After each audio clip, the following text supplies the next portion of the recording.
เฮาทั้งหลายจังว่ามีบุญมันมาจากขันแล้วหนีจากนรกพ้นนรกพ้นเปรตพ้นอสุรกายพ้นสัตว์เดรัจฉานได้มาเป็นคนยกระดับจากคนมาเป็นมนุษย์มีศีลมีธรรมเข้าใจในเรื่องเล่าของชีวิตแก้วแหวนเงินทองเฮาก็หาอยู่ประกอบสัมมาอาชีพเลี้ยงปากเลี้ยงท้องเลี้ยงลูกเลี้ยงหลานอยู่2 มื้อ 3 มื้อที่เฮามาอยู่ในสวนธรรมเนี่ยขันไปค้าไปขายเด้มันสิได้จักบาทผู้บางคนได้เป็นพันผู้บางคนได้เป็นหมื่นแต่ญาติโยมคิดว่าเอาไว้ซะก่อนแก้วแหวนเงินทองก็มีค่าอยู่มีประโยชน์อยู่แต่มันบ่สู่บุญบ่สู่บุญบ่สู่กุศลบุญกุศลจะเฮ็ดให้เฮาดียิ่งขึ้นไปกว่านี้สูงขึ้นไปกว่านี้บุญเป็นที่เพิงปุญญานิปะละโลกัสสมิงปฏิทาหุนติปานินังเพราะเหตุว่าบุญนั้นเป็นที่พึ่งของสัตว์ทั้งหลายในโลกหน้าพร้อมทั้งโลกต่อไปเพิงได้ตั้งแต่วินาทีนี้ตั้งแต่วินาทีที่เฮ็ดบุญก็เอากายเอาวาจาเอาใจนี่เฮ็ดบาปก็เอากายวาจาใจนี่เฮ็ดบาปเฮ็ดให้เกิดความทุกข์เกิดความเดือดร้อนคันแม่นเฮ็ดบาปดูๆเฮ็ดบาปบ่อยๆเฮ็ดบาปหลายๆถึงในขณะที่เฮ็ดมันสิม่วนมันสิสะใจก็ตามแต่จากมื้อหนึ่งเวลาหนึ่งมันจะเดือดร้อนในข้าวที่มันลุ่มหลงมันก็บ่ย้านหยังดอกอย่างคนเป็นรักของเขาคนฆ่าเขาเนี่ยฆ่าสัตว์ลักทรัพย์ประพฤติผิดในกามล่วงเกินลูกหลานสามีภรรยาผู้อื่นนอกใจผัวเมียเจ้าของก็แล้วแต่ขี่ตัวใส่หลายป้ายสียุโยงให้แตกเหล่าสามัคคีตอนเฮ็ดตอนทำตอนกำลังมั่วเมาอยู่นี่ก็บ่ย้านหยังก็คิดว่ามันบ่มีผลแต่บัดฮอดเวลาหนึ่งมันจะเกิดความเศร้าหมองเกิดความย้าน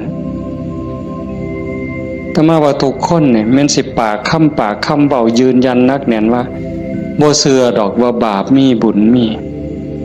ชาติหน้าชาติก่อนนรกสวรรค์บ่มีดอกนั่นก็เว้าแต่ปากซ่อมมึงโหลดใครมีคนแนวนั้นอยู่ไกลเฮาปากว่าบ่ย้านแต่ว่าใจส่วนลึกเนี่ยมันยังมีอยู่วันๆอยู่คือกันบัดยามเจ็บยามไข้เฮายามที่บาปกรรมมันตามท่านตกทุกข์ได้ยากลำบากลำบนตอนนั้นสิกระวนกระวายเป็นทุกข์ตั้งแต่ยังมีชีวิตอยู่แต่ขันคนที่เชื่อมั่นอยู่แล้วว่าบาปมีบุญมีชาติหน้าชาติก่อนนรกสวรรค์มีขันเผลอไปเฮ็ดบาปปั๊บด้วยความคิดไม่ออกนี่เคยเป็นคิดบ่ดีบ่งามกับพ่อกับแม่กับครูบาอาจารย์พาสององค์เจ้าเพียงแค่ความคิดแป๊บนิดเดียวเศร้าหมองเดือดร้อนทันทีเห็นบ่บ่ได้โดนเลยเด้อากาลิโกเลยเด้เกิดทุกข์เกิดเดือดร้อนทันทีบาปคือความทุกข์คือเครื่องเดือดร้อนในปัจจุบันส่งผลไปเรื่อยๆขันกำลังบาปมันแห้งมันยังส่งผลอยู่เจ็บไข้ไก่ล้มไก่ตายมันก็หลอกหลอนพาจิตตกไปสู่อบายนักสุดลงสู่นรก เบาลงมาเป็นเปรตอสุรกายเบาอีกเป็นสัตว์เดรัจฉานใส่บาปใส่กรรมอยู่นั่นเบาบางแล้วเมื่อเวลากลับมาเกิดเป็นคนอีกเถื่อเศษบาปตามมาพิการหูหนวกตั้งแต่เกิดผู้บางคนตาบอดตั้งแต่เกิดผู้บางคนอวัยวะบ่สมส่วนผู้บางคนอวัยวะครบคือหมูตีนครบมือครบแข้งขาครบแต่ว่าขี้ร้ายโยมว่ามันถูกซ้ำใดเห็นหมูเขางามเจ้าของก็นั่งเศร้าซองก็โจกงามเลยจะเป็นอุกจะเป็นอังลังเถื่อก็หน้าตาดีดีแต่พิการมันมีแนวเหตุในกลุ่มใจทุกข์ใจอยู่หั่นบ้านเมืองเขามีมือ10 นิ้วมือ10 นิ้วเจ้าของพันมี9เป็นตะยูว่าบัดนี้ไหว้พระย่ามใดก็จักสิเสียงจักสิเฮ็ดจังได๋ขาดก็บ่ดีคันเกินมา11 นิ้วแล้วบัดนี้สิ่งเหล่านี้เป็นผลของบาปที่ตามมาเล็กๆนะคำแม่นว่าอวัยวะก็คือหมู่อยู่หน้าตาก็พ่อไปวัดไปว่าก็บ่พอสิอายคนปานใดแต่ว่าทุกข์ล่ะเฮ็ดเวียกปานไฟไหม้มือไหม้ตีนคำบ่ได้ยืนขึ้นบ่ได้อยู่แต่บ่พออยู่พอกินจักเถื่อเอาขันหาอีกแนวนึงดีละพ่ออยู่พ่อกินหน้าตาก็พ่อไปวัดไปว่าแต่ว่าได้ผัวขี่เหล่าเป็นจังไดขันสิป้ามันก็หักอยู่ได้เมียปล่อยเก่งบัดนี้เป็นจังไดเจ้าพ่ออยู่บ่บัดนี้ก็ยังว่าคู่กรรมคู่เวรเอาให้อีกก็ได้ผัวก็ดีดีเมียก็ดีดีบอกกันอ้อมแอมอ้อมแอมปานเทวดาแต่ว่าลูกปานผีบัดนี้ผ่านมันอย่างเดียวนอนก็บ่หลับกลางเว้นก็เป็นทุกข์กลางคืนก็เป็นทุกข์คิดอยากแต่น้ำลูกชายก็พอแห้งแล้วลูกสาวก็พอแห้งแล้วนั่นคือผลบาปแต่บุญล่ะบุญเป็นสื่อของความสุขเป็นสื่อของความดีความงามนำมาซึ่งความเจริญในขณะที่เฮ็ดปั๊บเฮ็ดบาปก็เอากายวาจาใจเฮ็ดบุญก็เอากายเอาวาจาใจนี่เฮ็ดแต่ว่าบุญเฮ็ดแล้วมีความสุขบ่ต้องรอชาติหน้ายังไม่ออกมาในสวนธรรมกราบพระปั๊บบ่แม่นกราบตามธรรมเนียมเนี่ยกราบด้วยความเข้าใจว่าเฮากราบพระรัตนตรัยพระพุทธเจ้าพระธรรมพระสงฆ์พระพุทธะนี่อยู่ในใจกราบลงไปโดยสำนึกขึ้นขององค์สมเด็จพระบรมศาสดามันเกิดความอิ่มใจเกิดปีติสิสังเกตไม่ออกสังเกตเจ้าของอยู่ว่าเวลาเฮานั่งสมาธิเนี่ยคือภาคค่ำเนี่ยแหละภาคแรงเนี่ย5 โมงแรง6 โมงแรงนั่งสมาธินิ่งๆหอดเวลาทำวัดบัดคู่เข่าขึ้นกราบงามๆนิ่มนวลคือกราบไปบนหลังพระบาทของพระพุทธเจ้ากราบลงไปบนหลังตีนเอาภาษาเฮาเอาหน้าผากแตะลงไปบนหลังตีนของพระพุทธเจ้ากราบ3 เทื่อแล้วเงยขึ้นประนมมืออะระหังสัมมาสัมพุทโธภะคะวาพระผู้มีพระภาคเจ้าเป็นพระอรหันต์ดับเพลิงกิเลสเพลิงทุกข์สิ้นเชิงตรัสรู้ชอบได้โดยพ ระองค์เองโอ้สำนี่มันอิ่มน้ำตาไหล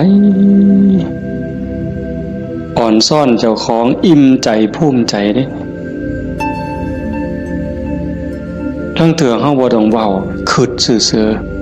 ๆนั่งสมาธินิ่งๆทบทวนพระพุทธเจ้าเพิ่นเป็นไผมาจากไสเฮ็ดจังได๋ได้เป็นพระพุทธเจ้าบุกบั่นฝ่าฟันเสียสละหยังมาแน่กลัวได้เป็นพระพุทธเจ้าพอได้เป็นพระพุทธเจ้าแล้วขนขวายในการบอกการสอนการแนะการนำพระมหากรุณาธิคุณที่ยิ่งใหญ่หวังให้สรรพสัตว์ทั้งหลายพ้นไปจากความทุกข์พ้นไปจากการเกิดการแก่การเจ็บการตายพอพระองค์เห็นว่าวัฏสงสารนี่หาความปลอดภัยอีหยังบ่ได้เฮ็ดบุญบักใหญ่หลวงตกนรกก็มีเฮ็ดดีมาตลอดชีวิตพลาดนิดเดียวล่วงลงสู่อบายก็บ่อึดแม่นสิเกิดมาเป็นคนดีแล้วงามแล้วร่ำรวยเฉลียวฉลาดมียศถาบรรดาศักดิ์แล้วแต่ความทุกข์ก็บ่เคยห่างหายไปจากคนเกิดเป็นทุกข์โยมกระทบทวนเห็นเกิดในท้องแม่9 เดือน10 เดือนพัฒนาการเฮานั่งคดจ้องของอยู่ในท้องแม่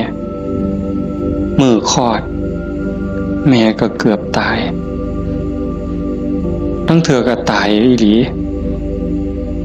แม่ก็ห้องโฮโพสังกาหมดลูกลดออกมาสลบเลยลูกพดออกมาปั๊บก็หายกากลด100%เต็มหมดสุคนทุกข์เลยเกิดมาทุกข์แก่ก็ทุกข์หูจักสุคนละนั่งอยู่นี่เจ็บแขวเจ็บข้างเจ็บแข้งเจ็บขาปวดหลังปวดแอวเคยหมดสุคนนะหัวงอก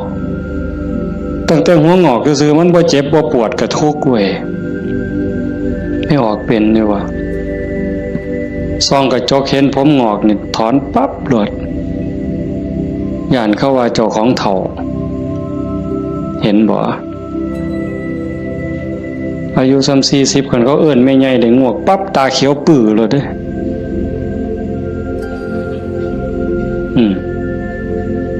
แต่คันอายุ60เขาเอิ้นน่าสาวอายุปานใดล่ะ60โอ้ว่าแต่แม่น45หนูกินฮอดข้าวมันเลยเป็นบ้าเด้นี่ดีใจอ่ะเห็นบ่เฒ่าก็เป็นทุกข์เจ็บก็เป็นทุกข์ตายล่ะคนตายตอนมันตายแล้วมันบ่ทุกข์ดอกร่างกายหั่นแต่ว่าความรู้สึกนึกคิดน่ะมันห่างย่านตอนบ่ทันตายเนี่ยมันย่านนะเป็นหยังจังย่านหันคำถามเนี่ยนี่เป็นหยังจังย่านตายบ่มั่นใจในเจ้าของที่จริงกันเฮาเฮ็ดบุญเฮ็ดกุศลสร้างคุณงามความดีไว้เพียงพอมันสิย่านเฮ็ดหยังอาตมาคือกันอาตมาย่านตายไม่ออกยังย่านตายอาตมาย่านอาตมาตกนรกนี่หม่องมันแม่นอีหลีบัดนี้คันว่าตายปั๊บอาตมาจะไปเกิดเป็นเทวดามีสวรรค์วิมานกว้างใหญ่มีบริวารล้อมหน้าล้อมหลังมีทิพย์หมดทั้งสิไปเกิดเป็นพรหมจังสิไปย่านเฮ็ดหยังบัดนี้ภาษาเฮาสิหนีจากบัวข้วยนอนจะขี้ตมจะขี้งัวขี้ข้วยไปขึ้นปราสาทมีเครื่องย้อมเครื่องท่ามีความหอมเต็มสะดวกสบายเฮาก็บ่ได้ย่านแต่นี่มันสิตกลงไปหลายกว่าเก่าเนี่ยมันก็เลยย่านแม่นเฮาบ่อาตมาบ่ฮู้ดอกโยมก็คิดเอาเองว่าโยมย่านคืออาตมาบ่ ตายมันทุกข์ตั้งเถื่อก่อนตายเนี่ยญาติโยมนี่คนประพฤติปฏิบัติธรรมไปร่วมงานศพดูๆไปเยี่ยมคนป่วยบ่อยๆนี่ได้น้อมธรรมเข้ามาใส่ตนซ้ำใดเห็นคนเจ็บคนป่วยทรมานโอ้ยปอดหอดข้าวเจ้าของสิเป็นจังไดเนาะคือดูพอพระพุทธเจ้าเพิ่นบอกว่าโอปนญิโกควรน้อมเข้ามาใส่ต้นเลือกได้อยู่บ่ล่ะโยมโอ้ยผู้ขาสิเลือกเอาตายด้วยโรคอันนี้ดอกสิเอาไหลตายดอกเอาง่ายที่สุดเลยเด้นี่เอาวะกินข้าวอิ่มๆกับลูกกับผัวกับเมียแล้วนอนหลับแล้วตายไปเลยนี่ง่ายที่สุดเลยเอาวะยังบ่ทันหันเอาอยู่เด้นี่ขนาดพิธีที่ดีที่สุดสบายที่สุดเด้ขันไปเว้าถึงพวกเจาะข้อหายใจบ่ได้เจาะข้อเพราะท่านก็ป้อนอาหารทางสายยางเจาะสวงเอาเงี้ยวออกบ่เนี่ยเลือดก็ใส่ทั้งแขนขางนึงน้ำเกลือก็ใส่แขนขางนึงออกซิเจนงุ่มดังอีกเจาะสวงเอาน้ำออกบ่เนี่ยอุ้ยผู้ใดคิดว่าเจ้าของสิบ่ถึกแนวนั้นแน่อยู่นี่ยกมือขึ้นเบิ่งบ่มีหลักประกันหยังเลยพระพุทธเจ้าเป็นผู้มีพระมหากรุณาธิคุณคิดเห็นบุญคุณของพระองค์เที่ยวบอกเที่ยวสอนจากป่าสู่ป่าจากเขาสู่เขาจากกระท่อมของคนขอทานฮอดปราสาทราชวังของพระราชามหากษัตริย์คิดเห็นบุญคุณของพระองค์จังสีเฮาได้มาเฮ็ดนำทำตามมันเป็นบุญแน่ๆคิดพ่อคิดเห็นนั่งสมาธิพิจารณาไปเกิดอิ่มใจพอใจสุขใจเดียวนี้คิดเบิ่งเจ้าของมันถึงสิเกิดบ้านนอกขอกหน้าบ้านป่าคาดอนบ่ร่ำรวยเป็นแสนเป็นล้านคือเพิ่นแต่ว่าเฮามีวัดมีครูบาอาจารย์มีพี่มีน้องที่รักศีลรักธรรมเฮามีสัมมาทิฏฐิมีความเห็นถูกเห็นตรงตามคำสอนพระพุทธเจ้าอย่างน้อยๆนี่เชื่อว่าบาปมีบุญมีชาติหน้าชาติก่อนนรกสวรรค์มีเฮ็ดดีก็ย่อมได้รับผลดีเฮ็ดชั่วก็ย่อมได้รับผลชั่วพระพุทธศาสนาสอนเรื่องเหตุเรื่องปัจจัยเพราะสิ่งนี้มีสิ่งนี้จึงมีวานพืชจังไดก็ได้ผลจังซั่นผ่อนซ่อนเจ้าของภูมิใจในเจ้าของแม่นสิเกิดบ้านนอกคอกหน้าทุกข์ยากปากหมองบ่ร่ำบ่รวยบ่สวยบ่งามแต่เฮามีโอกาสได้เข้าวัดได้มีโอกาสปฏิบัติธรรมเป็นผู้บ่ประมาทได้ยินเสียงปากเสียงเว้าของครูบาอาจารย์น้อมนำลงสู่การประพฤติปฏิบัติซ้ำนี่เฮากับพ่อแห้งอ่ะเนี่ยโยมเป็นบุญล่ะเด้นี่เกิดปีติเกิดความอิ่มใจแล้วก็ตั้งตนในความบ่ประมาทอีกอันนี้หมายถึงบุญเฮ็ดปั๊บก็เกิดความสุขใจอิ่มใจปั๊บขันเฮ็ดเรื่อยๆเฮ็ดบ่อยๆเฮ็ดดูจิตนึกตั้งแต่ถึงคุณงามความดีบัดเจ็บบัดป่วยบัดไข้บัดหนาวบัดสิลมสิตายนิมิตที่มันดีมันงามนำพาดวงจิตดับปุ๊บไปสู่สุคติขันมันเฮ็ดดูอันนี้หมายถึงดีเด้ให้ท่านรักษาศีลเจริญภาวนาเลี้ยงพ่อเลี้ยงแม่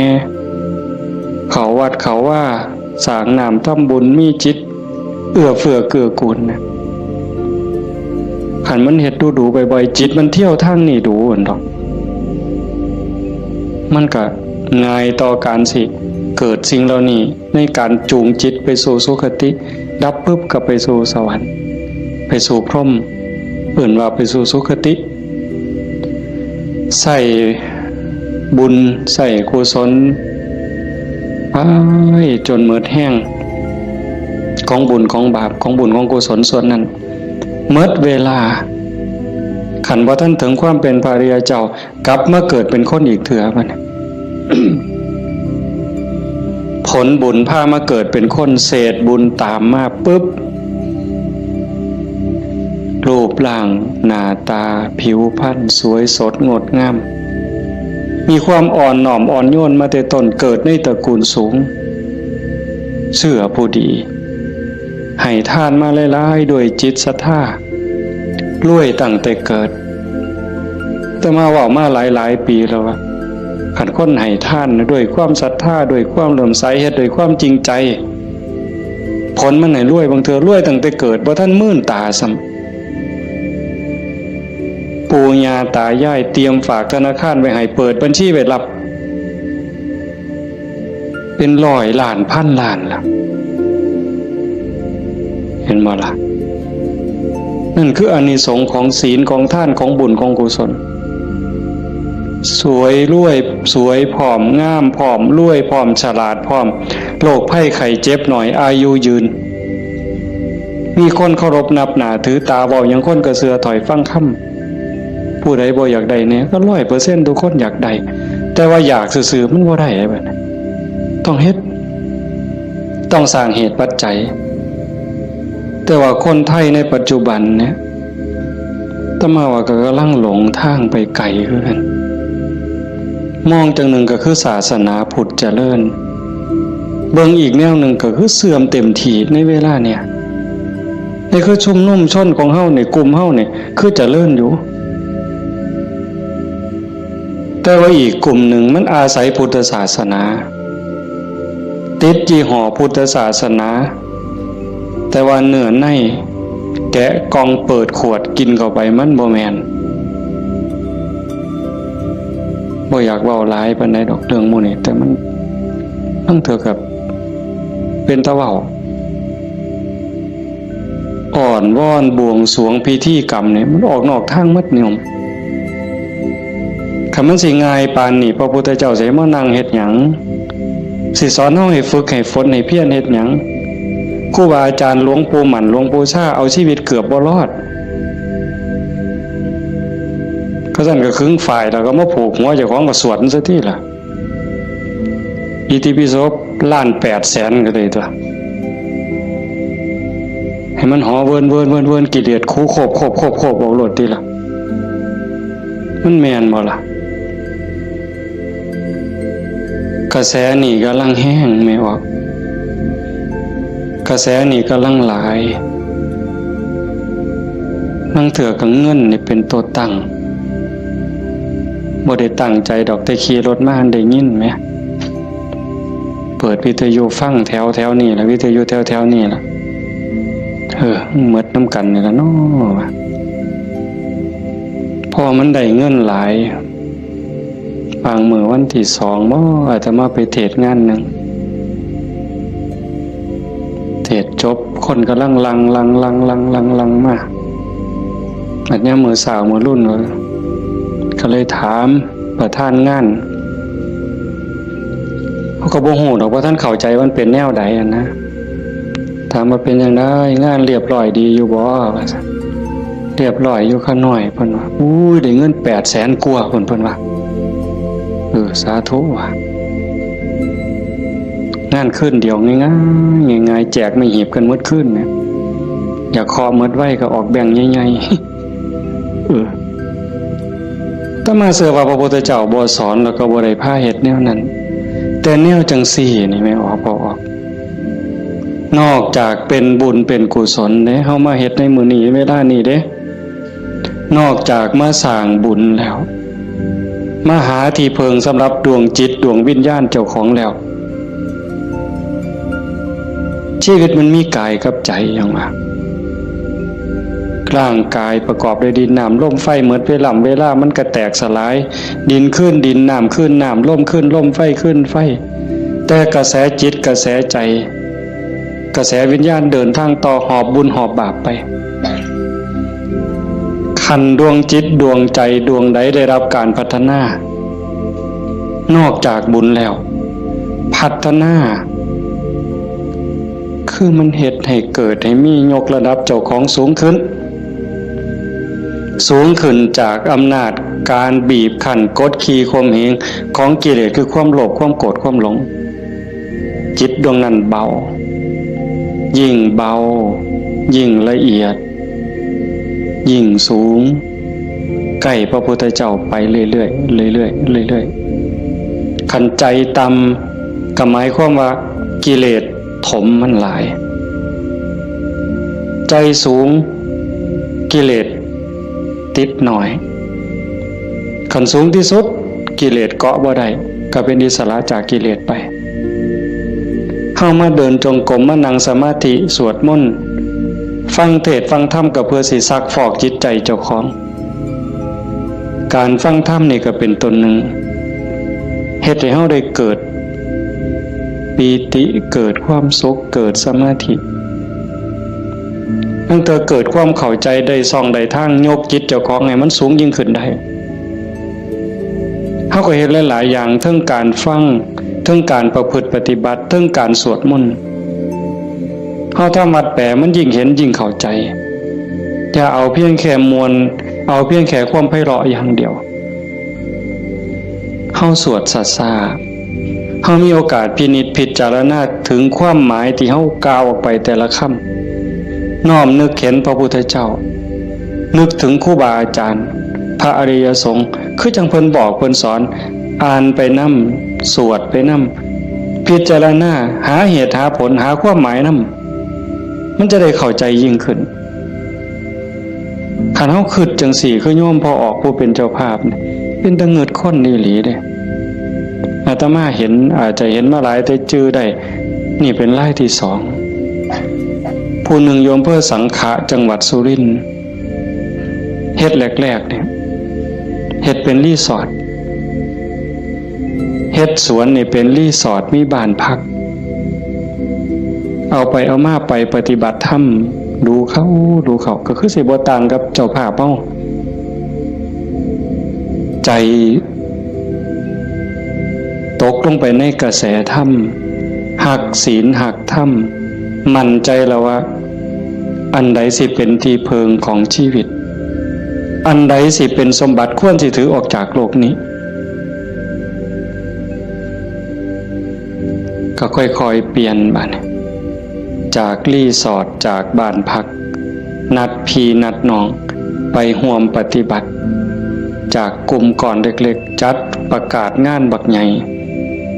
มีงานปฏิบัติธรรมมาหลายปีตั้งสถานีวิทยุคือกันเลย2 ปีที่ผ่านมา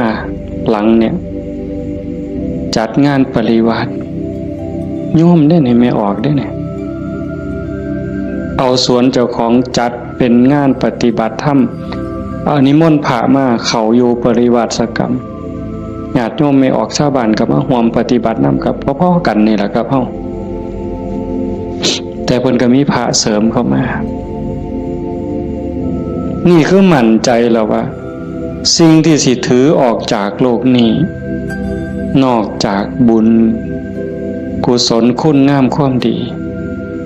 ยังมีโอกาสได้คัดเกลาจิตใจยกระดับจิตวิญญาณเจ้าของให้สูงขึ้นให้มันสูงขึ้นจากอำนาจของความโลภความโกรธ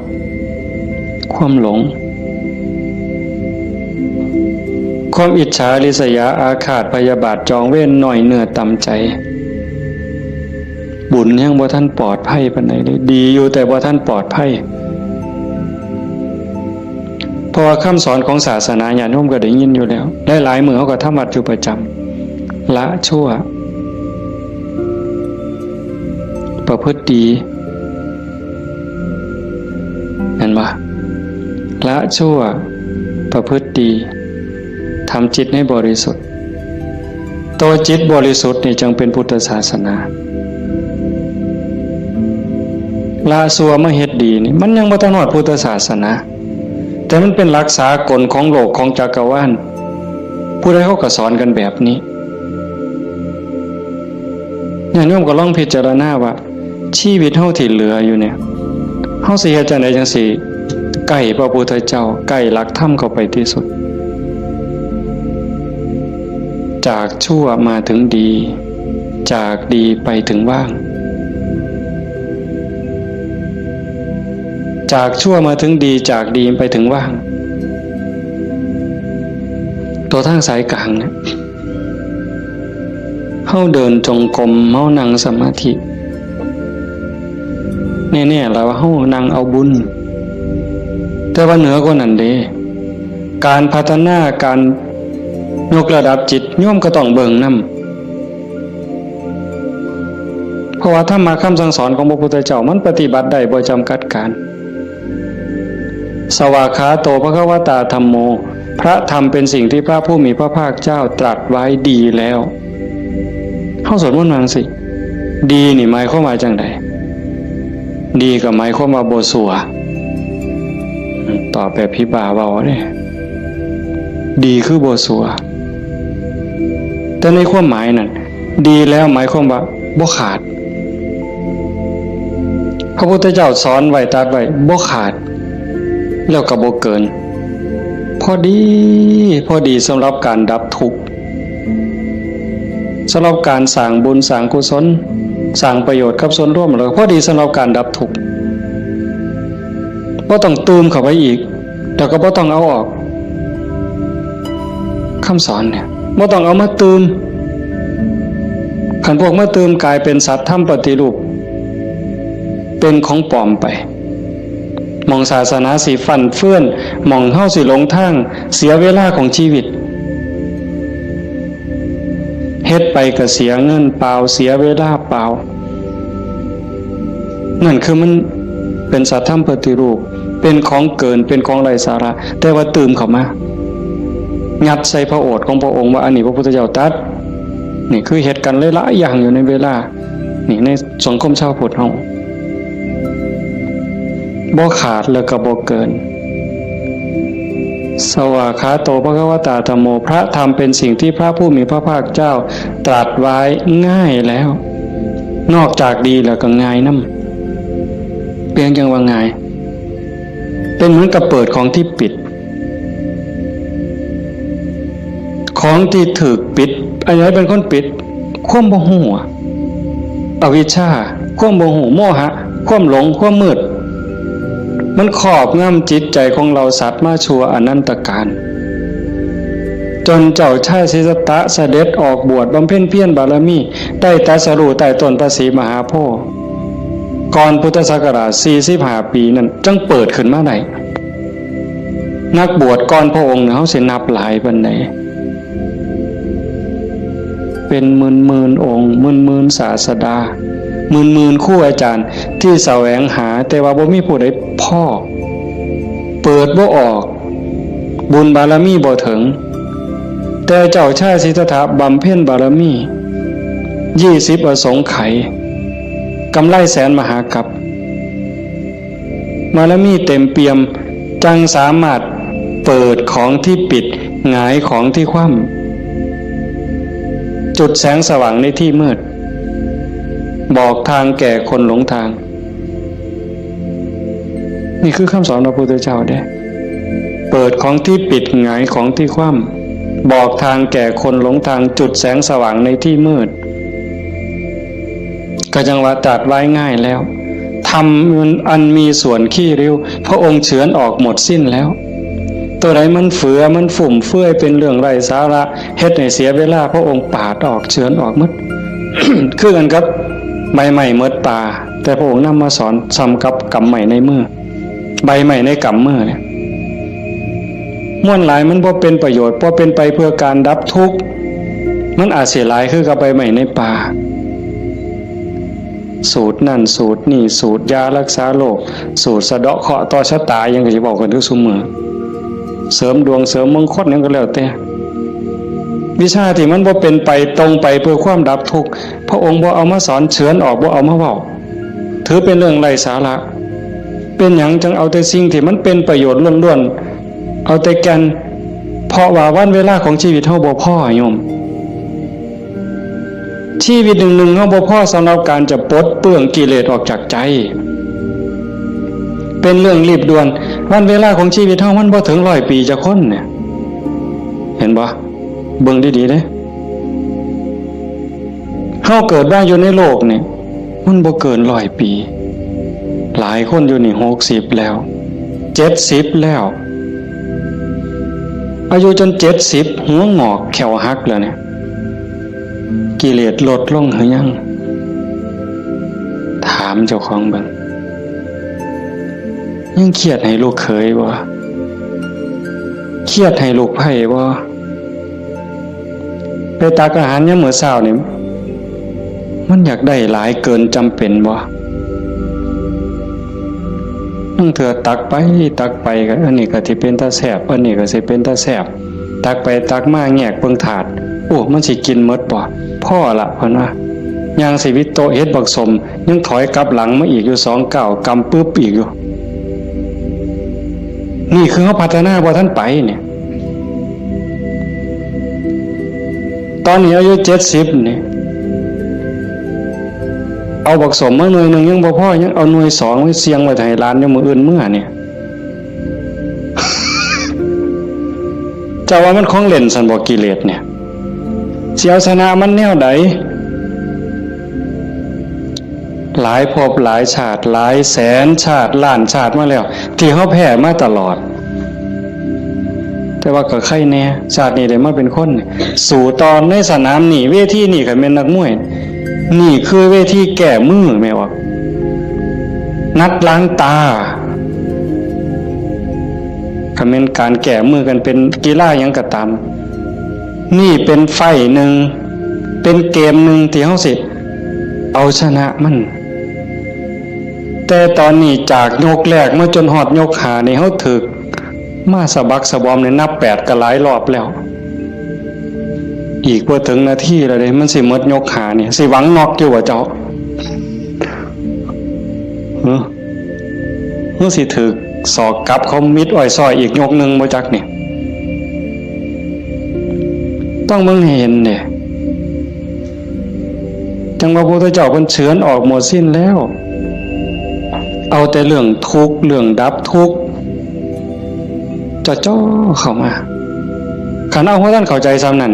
อ่านความรู้สึกเจ้าของมันเฮามาเดินจงกรมนั่งสมาธิซ้ายย่างเนาะขวาย่างเนาะสิย่างพุทโธก็แล้วแต่ย่างเฮ็ดหยังอาตมาอาจสิเว้าบ่ถูกเด้ญาติโยมอาจจะเข้าใจกว่าอาตมาก็เว้าไปตามบ่าซั่นเนาะย่างเพื่อฝึกสติเพื่อเพิ่มความถี่ของสติสัมปชัญญะสติคือความระลึกได้สัมปชัญญะคือความรู้ตัวฝึกบ่ให้เฮาเผลอนี่เอาว่านี่เรื่องบุญน่ะมันของตายอยู่แล้วไม่ออกบ่ออกเรื่องบุญน่ะของตายเพียงแค่เฮาตั้งอกตั้งใจมีศรัทธามาเฮ็ดให้บุญของตายมันได้อยู่แล้วจากชั่วมาถึงดีจากดีมาถึงว่างจากบาปมาถึงบุญจากบุญไปถึงว่างเนี่ยบุญน่ะของตายเฮาเพียงแค่มีศรัทธามานี่มันมหาศาลน่ะบุญเป็นต้นหนุนแต่เฮาสิเอาดีกว่านั้นบ่คันเจ้าดีกว่านั้นทุกอย่างก้าวที่เฮาย่างซ้ายหูว่าซ้ายขวาหูว่าขวาคันสิเอาขวาพูดซ้ายโทก็ให้ฮู้อย่าให้จิตออกนอกปกติคนเฮานี่จิตมันสิส่งออกนอกย้อนไปอดีตบ้างมื้อวานมื้อก่อนปีกาย10 ปีก่อนยังเอามาคิดดีบ่ดีก็ให้คือเห็นแนวเป็นตะทุกข์หลายเศร้าหลายนอนให้คือเห็นตั้งแต่10 ปีก่อนพุ่นอันนี้ก็บ่แม่นคิดไปคิดมาเห็นตั้งแต่อดีตได้ตามใจเฮ็ดอันนั้นก็แม่นหมดแน่นหมดถูกใจเจ้าของหมดนอนหัวยุ่มอยู่อันนี้ก็บ้าบ่แม่นคันบ่อยู่กับอดีตบ่นี่พูดอนาคตมื้ออื่นมื้อนี้ผู้เขาหดบ่นอพุ่นย่านผู้เหี่ยวมึงติล่ะอีหล่าหลานน้อยมันสิคิดฮอดแม่ใหญ่มันบ่นอ ไปดอกเด้อันนั้นอันนี้มันสิได้เป็นจังซี่บ่เกิดความวิตกกังวลไปข้างหน้าอันนี้ก็บ่แม่นการประพฤติปฏิบัติพระพุทธเจ้าเพิ่นบอกให้อยู่ในปัจจุบันอดีตก็ละไปแล้วอนาคตก็ยังไม่มา ให้อยู่กับปัจจุบันที่เฮาพุทโธนี่คือเห็นปัจจุบันหายใจเข้าพุทนี่เห็นปัจจุบันโธออกนี่เห็นปัจจุบันในเมื่อมีสติอยู่กับปัจจุบันอันนี้เป็นเครื่องฝึกเป็นเครื่องมือในการฝึกจิตที่มันเคยวอกแวกไปอดีตแน่อนาคตแน่บ่นิ่งแน่พอเฮาจับไว้กับอารมณ์พระกรรมฐานผู้บางคนก็ท้องพองท้องยุบหนอพองหนอพุทโธคือลมหายใจซื่อๆเอามันมาจับไว้นี่จิตมันก็ค่อยนิ่งเข้ากันเฮาบ่ลดละความเพียรคันจะว่าถึงสติเป็นคือกับหัวสติเตสังนิวารนังสติเป็นเครื่องกั้นหยังกั้นกิเลสคือความเศร้าหมองคือความมืดความเศร้าหมองแห่งจิตแห่งใจบ่ให้มันมาท่วมทับจิตก็คือฝึกจังซี่คันสมมุติว่าสติเป็นเครื่องหัวเป็นหลักหัวมื้อนึงคือฮอดพุทโธเทื่อนึงขาดบ่เนี่ยเมิดมือคือถอดพุทโธได้เทื่อนึง2เทื่อ10เทื่อ100เทื่อก็ยังว่าห่างคันมันเป็นลักหัวนี่ลมหอดสร้างคันสมมุติว่าเฮ็ดให้เฮ็ดหน้านี่บ่ว่าแต่งัวเขาสิมากินดอกกล้วยสิมากินดอกลมหอดสร้างหัวมันห่างแม่นมั้ยมื้อนี้เฮาฝึกดูๆมาเพียรปฏิบัตินี่ฝังหลักทีเขาแต่ก่อนมันห่างเป็น 2-3 เมตรสร้างเขาได้วันนี้ปักเขาไปกลางกึบเหลืออยู่เมตรครึ่งสร้างเขาบ่ล้มเนี่ยแต่ว่าคุ้ยเขาได้เด้ฝึกเขาไปอีกเพี้ยนไปอีกพยายามเขาไปอีกฟักกึบเขาไปอีกจากเมตรครึ่งเหลือ75เส้นจบคุ้ยเขาบ่ได้งัวเขาบ่ได้แต่ว่าหมูอาจสิเขาได้เด้รุดมุนได้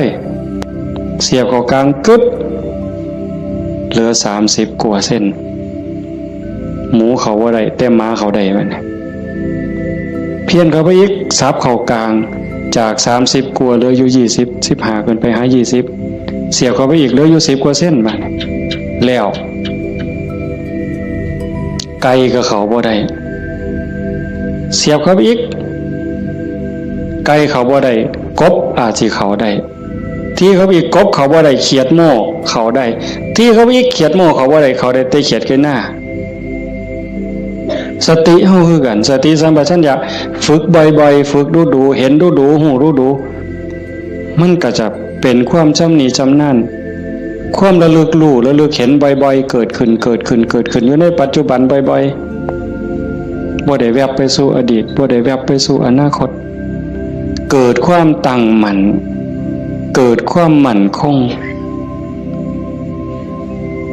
สติสัมปชัญญะสมาธิความตั้งมั่นได้บ่สมาธิคือความตั้งมั่นแห่งจิตบ่วอกแวกปัญญารอบรู้ในกองสังขารที่มันมาหลอกจิตสังขารกลางกายก็อีกอย่างนึงสังขารคือจิตใจก็อีกอย่างนึงกายนั่งนิ่งแต่ว่าจิตมันคิดไปทั่วทิพย์ทั่วแดนในเมื่อหูจักเรื่อยๆหูจักบ่อยๆพยายามผูกมันไว้คอยตะล่อมจิตมันคือลิงเพิ่นยังว่าผูกไว้คือผูกลิงใส่หลักสติเป็นเหมือนกับเชือกองค์ภาวนาเป็นคือกับหลักมันสิดื้อปานใดลิงมันดื้อไว้โลดมันไปบ่ได้จักหน่อยมันก็ล่ามันก็ซ่าลงจักหน่อยก็นั่งจิตเฮาคือกันเฮาบ่เครียดดอกมันไปก็ปล่อยมันไประลึกได้ปั๊บก็กลับมาใหม่ระลึกได้ปั๊บกลับมาใหม่ดูเขามันก็มีทางมันก็เป็นความชินของมันอยู่จักหน่อยก็นิ่งได้พอแต่มันนิ่งมันอิ่มแน่ไม่ออกก็สิเคยเห็นหลายคนนั่นล่ะเก่งกว่าแต่มาล่ะนั่งอยู่นี่ซ้อมเบิ่งเนี่ยเกิดความอิ่มใจสุขใจคันเฮ็ดดูๆบ่อยๆอย่างเฮาเบิ่งท้องพองท้องยุบเห็นคักๆขณะที่ท้องพองขึ้นปุ๊บทอเส้นผมปุ๊บขึ้นมาก็เห็นยุบลงปุ๊บทอเส้นผมนี่ก็เห็นหายใจเข้าหายใจออกคือกันในนี่มันก็มีการเกิดดับเห็นอยู่ในเมื่อที่ทั้งสัตว์ปั๊บเกิดปีติเกิดความสุขเกิดอิ่มใจอันนี้เล็กๆดอกข ของเล่นหน่อยๆขนาดบางเถื่อเฮาเฮ็ดดูๆบ่อยๆจนได้หูจักมันแน่แล้วบัดเกิดมื้อนึงเวลานึงเฮามีเรื่องต้องคิดต้องอ่านมันหนหูหนหวยกัดกลุ่มกระวนกระวายคิดพอปั๊บคิดฮอดกรรมฐานหายใจเข้าดึงลมหายใจเข้าหายใจยาวๆบึ๊บหายใจออกบึ๊บเย็นว่าขนลุกวืบโล่งอันนี้ก็มีก็เป็นบอนพักอีกอันนึงคันเฮ็ดจังสี่ดูๆบ่อยๆบ่อยๆเฮาสิเล่นจังไดกับมันก็ได้ไม่ออกแล้วเคยเบิ่งความคิดเจ้าของบ่นั่งเบิ่งซื่อๆเนี่ยหลังจากเบิ่งลมหายใจเข้าหายใจออกพอสมควรบัดเวลานึงเฮาอยากเล่นกับความคิดตั้งสตินั่งจังซี่ปั๊บก็หลับตาเบิ่งรูปเจ้าของนั่งหลังจากนั้นก็ย้อนเข้ามาทางในเบิ่งจิตที่มันนิ่งอยู่ธรรมชาติจิตมันนิ่งมันว่างมันสว่างเป็นประภัสสรแต่กิเลส ความโลภความโกรธความหลงนั้นมันเป็นแขกมาเยี่ยมมาเยือนชั่วคู่ชั่วข้าวเยี่ยมแล้วก็ไปเยี่ยมแล้วก็ไปแต่ว่าเฮาขาดสติบ่นี่มันเยี่ยมตลอดเวลามาทางตาแน่ทางหูแน่ทางจมูกแน่ทางลิ้นแน่ทางกายแน่รับหูรับตาไว้ก็มาทางใจคิดอยู่ตลอดนี่คือแขกในเมื่อแขกมาเยี่ยมดูจิตใจอ่อนล้าเจ้าของบ้านบ่ได้พักข้าแต่ตอนรับแขก ไม่ว่าเคยเป็นบ่ล่ะสมมุติว่าเป็นเฮาเนี่ยนะเดี๋ยวกับผู้นั้นมาผู้นี้มาตอนรับอยู่มัดมื้อมัดเว้นหาข้าวหาน้ำมาอยู่ให้กินคอยเว้าคอยจาทักทายปราศัยเมื่อยเนี่ยคนบ่ได้พักก็เมื่อยก็ล้าใจบ่ได้พักก็คือกันเดี๋ยวก็โลภเดี๋ยวก็โกรธเดี๋ยวก็หลงเดี๋ยวก็ฮักเดี๋ยวก็ซังเดี๋ยวก็ย้านอยู่หั่นแต่คันเฮาได้เฮ็ดสมาธิได้ภาวนาจิตมันได้พักเป็นพักเกิดความหนักแน่นมั่นคงเด้เวลาที่จิตเฮามีสมาธิเกิดความหนักแน่นมันบ่เป็นสมาธิแบบที่เฮาเว้าถึงกันจนว่านิ่งสว่างดับไปเป็นชั่วโมง2ชั่วโมงเป็นมื้อเป็นเว้นก็สร้างเพียงแค่เฮาเห็นลมเข้าลมออกเนี่ยคือเห็นพุทโธติดต่อกันจัก5นาที10นาทีมันมีแห้งเด้ไม่ออกหลายคนเป็นอยู่มั้งเห็นพุทโธลมเข้าก็พูดลมออกก็โทต่อกันจัก5นาที10นาทีนี่มันเกิดความมั่นคงในใจใครแม่นกกเสานี่ก็ซ้ำเสาปูนแล้วอยู่บ่ติงเด้จิตใจบ่หวั่นไหว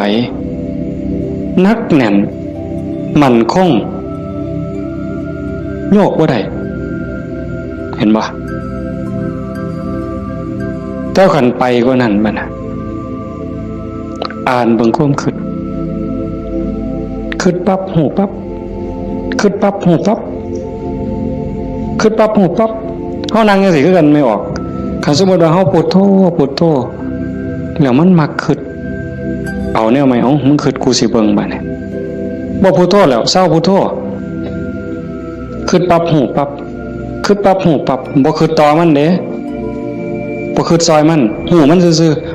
ๆมันเศร้าเด้หูปั๊บมันเศร้าเลยเด้มันอยากอายซ้ำกับลูกกับหลานสิไปลักกินของเนี่ยเสียงตาหน่อยเบิ่งหดมือปั๊บโลดเด้เป็นแนวนั้นเบิ่งความคิดอันนี้ก็ตัวหนึ่งเอาไปเอามาหูขบวนการกันแรกๆตั้งเถอะมันคิดไปแล้วสมมติคือเขียนหนังสือนี่บออานอบานไม่โทบ้านบออัวบัวหออามองามฮอดพุ่นจังคิดออกฮอดม่อมาแล้วโอ้ยคิดไปหยังฮอดพุ่นตั้งสติไหม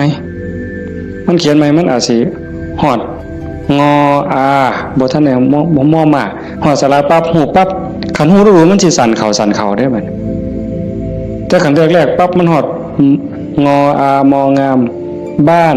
บัวงามมันเฮาตั้งสติดีๆเอาก่อนมันมาฮอดม่อมาเนี่ยมันว่าหยังก่อนสระอาก่อนสระอาเด้งองูก่อนงองูเด้ว่าแหวนก่อนว่าแหวนมหาอากาศก่อนมหาอากาศบ่ใบไม้ไล่ถอยกลับมา มาลุ้นไปอีกสั่นเข่าสั่นเข่าสั่นเข่าสั่นเข่าสั่นเข่าคิดปั๊บหูปั๊บคิดปั๊บหูปั๊บการปรุงแต่งของจิตของสังขารมันไปบ่ได้ไกลเพราะหูมันอยู่จอบมันอยู่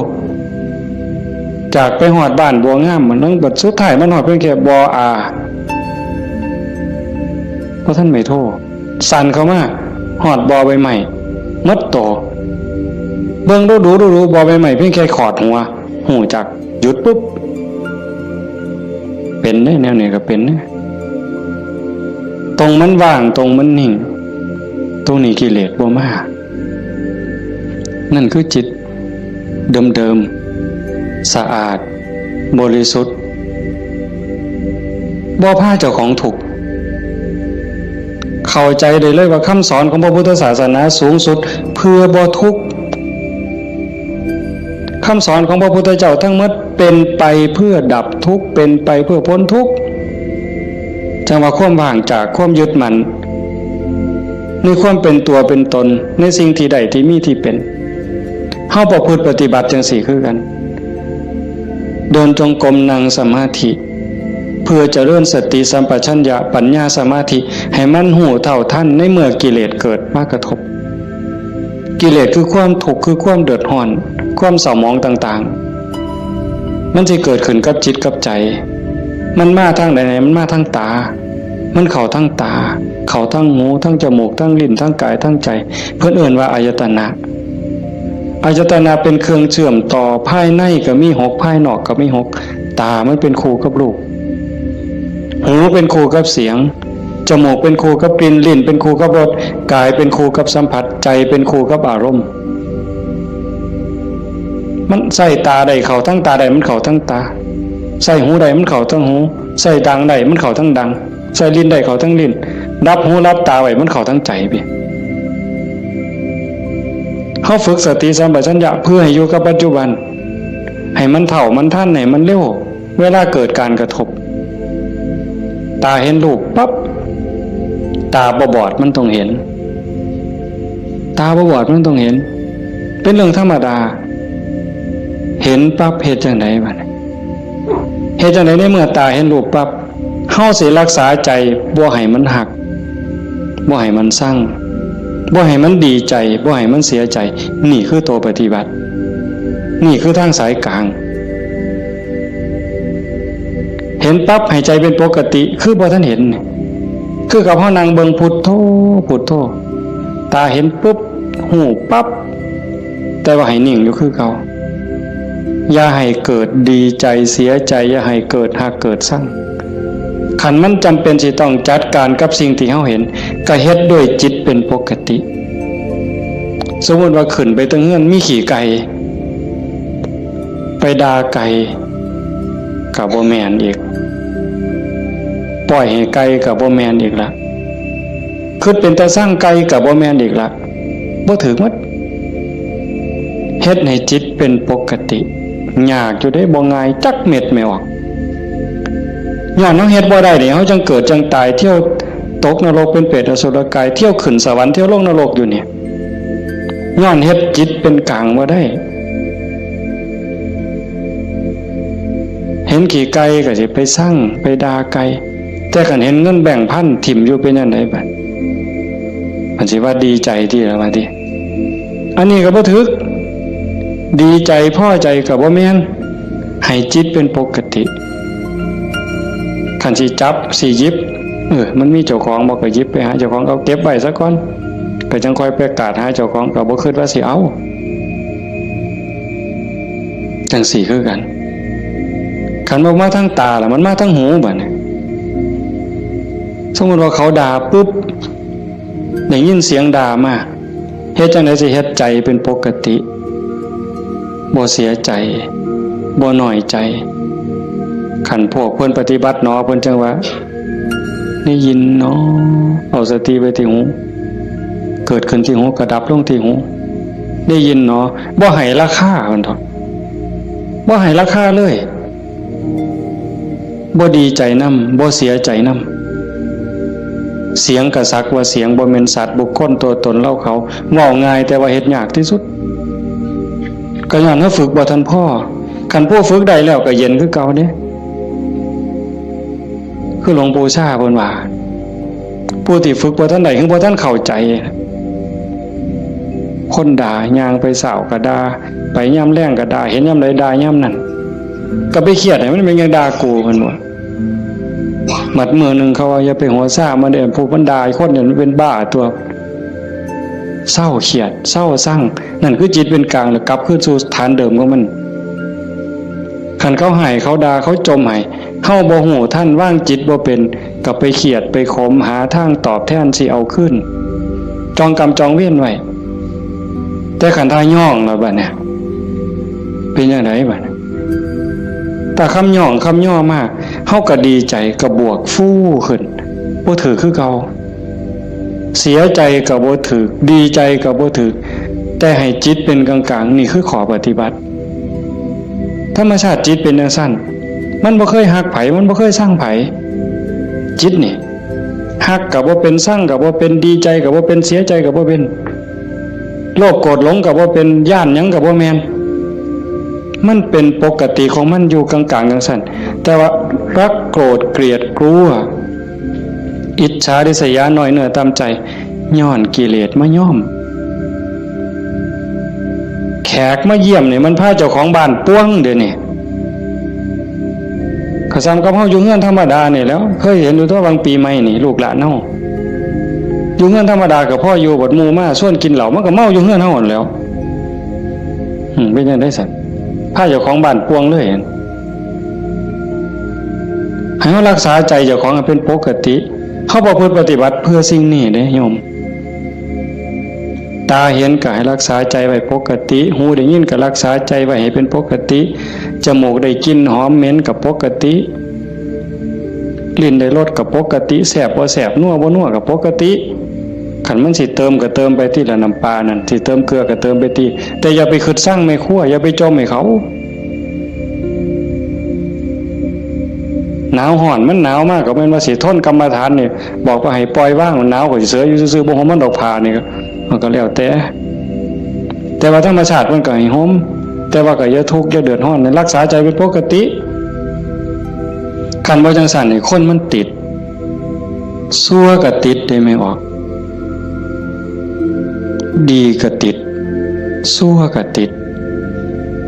แม่นบ่หมู่เจ้าว่าเมื่อไปสิเถียงสมมุติว่าตาเนี่ยมันก็บ่แม่นว่ามันสิมักแต่ของถูกใจมันเด้มันได้สิถูกตาแล้วมักเบิ่งได้สมมุติว่าเห็นผู้สาวเห็นผู้บ่าวเห็นคนงามที่เฮาพอใจบ่แม่นเฮาสิเบิ่งแต่คนที่เฮาพอใจเด้เขาเดียวก็เหลียวเบิ่งก็ดีใจโอ้ยงามเนาะโอ้ยพอใจเนาะบ่แม่นแต่จังซั่นอันคนผู้เฮาสร้างนี่ไม่ออกเคยเป็นบ่โอ้ยจังแม่นกูสร้างปานตาสิแตกเพิ่นว่าสร้างปานตาสิแตกแต่ว่าแม่นเบิ่งบ่เศร้าเนี่ยเอาเคยเป็นบ่หมู่เจ้าบ้าหรือดีซั่นคำนั้นเป็นตาสร้างกูบ่อยากเห็นก็อย่าไปเบิ่งอีกติล่ะเพียงยังเบิ่งบ่เศร้าซั่นเห็นบ่นี่คือมันโง่อาตมาผู้หนึ่งละโง่แนวเนี้ยผู้ใดเศร้าโง่เนี่ยสาธุนำเด้อว่ามันเป็นตาสร้างยังไปเหลียวเบิ่งดูอยู่เอาดังบ่เนี่ยทั้งจมูกเนี่ยกับมันเราคนมักหอมติดหอมอย่างเดียวได้ไม่ออกพระเจ้าเป็นบ่ติดเหม็นไหมปลาแดกไหมปลาแดกเหม็นนี่ฮะว่าปลาแดกหอมเนี่ยตำบักฮวงคือสีแสบเพราะว่านักกับไปกว่านั้นเล็บตีนสักโอ้ยบ้าคือดีกิ่มเล็บตีนสักออกมาเหม็นแทนที่สิทิมนะดมเว้ยดมตัวนึงกับบ่ว่าเด้